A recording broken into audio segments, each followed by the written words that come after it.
الحمد لله والصلاة والسلام على رسول الله أما بعد. عن ابن مسعود رضی اللہ تعالی عنہ قال، حضرت عبداللہ بن مسعود رضی اللہ تعالی عنہ سے روایت ہے، وہ فرماتے ہیں کہ دخلت علی النبی صلی اللہ علیہ وسلم وهو يوعك، میں نبی صلی اللہ علیہ وسلم کے پاس آیا اور آپ بخار سے دوچار تھے، آپ کو بخار تھا. فقلت، تو وہ کہتے ہیں میں نے کہا، یا رسول اللہ، اے اللہ کے رسول صلی اللہ علیہ وسلم، انک توعک وعکا شدیدا، آپ کو تو بہت تیز بخار ہے، بہت سخت بخار آپ کو ہوا ہے. قال، تو آپ صلی اللہ علیہ وسلم نے فرمایا، اجل، جی ہاں، انی اوعک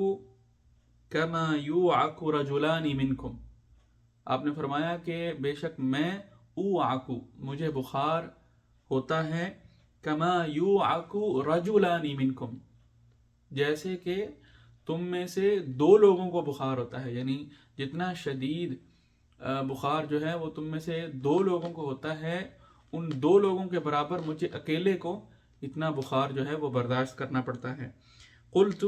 تو میں نے کہا، ذالک ان لک اجرین،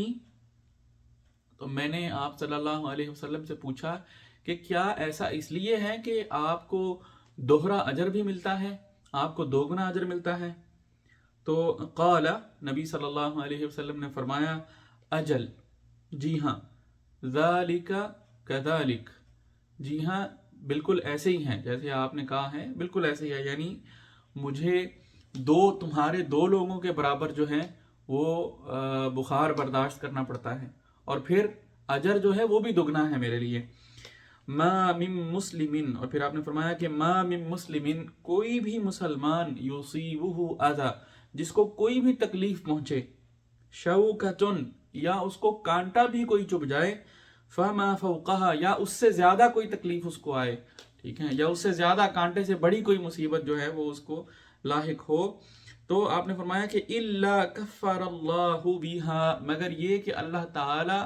مٹا دیتے ہیں اس مصیبت کی وجہ سے، اس آزمائش اور تکلیف کی وجہ سے، سیئاتہ، اس شخص کی، اس مسلمان کی، اس مومن کی خطاؤں کو. یعنی جب بھی کسی مسلمان مومن مرد اور عورت پہ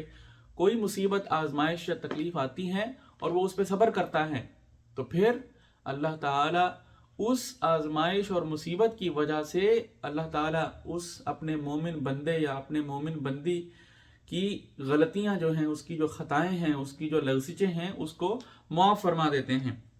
وَحُطَّتْ عَنْهُ ذُنُوبُهُ، وَحُطَّتْ عَنْهُ، اور مٹا دیے جاتے ہیں اس سے، ذُنُوبُهُ، اس کے گناہ، اور گناہ ختم کر دیے جاتے ہیں، خطائیں معاف کر دی جاتی ہیں، گناہ جو ہے وہ صاف ہو جاتے ہیں.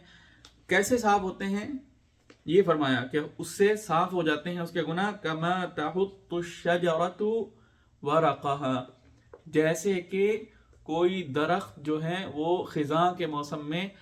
وہ اپنے پتوں کو جھاڑ دیتا ہے، یعنی جیسے کسی درخت کے پتے گرتے ہیں نا جھڑ جھڑ کے، اور کتنی زیادہ تیزی کے ساتھ جو ہے وہ جھڑتے ہیں جبکہ وہ خزاں کے موسم میں ہوتا ہے، یعنی جب اس کے اوپر جو بہار کا اور اس کی جوانی کا موسم ہے وہ گزر جاتا ہے، یا اس کی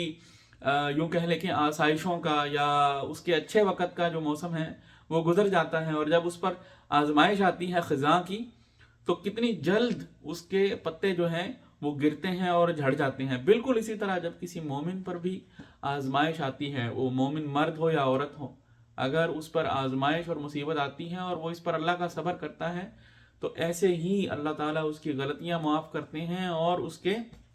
گناہ جو ہیں وہ بالکل اس درخت کے پتوں کی طرح جھڑ جاتے ہیں. یہ روایت جو ہے یہ صحیح بخاری میں بھی ہے اور صحیح مسلم میں بھی ہے. اور آگے امام نووی رحمہ اللہ فرما رہے ہیں کہ والوعک مغث الحمى، اور وعک جو ہے یہ مغث الحمى وقیل الحمى، وہ کہہ رہے ہیں کہ اس سے مراد جو ہے یہ بخار ہے، اس کی وضاحت کر رہے ہیں. اللہ تعالیٰ سے دعا ہے اللہ تعالیٰ عمل کی توفیق عطا فرمائے. وآخر دعوانا ان الحمد للہ رب العالمین.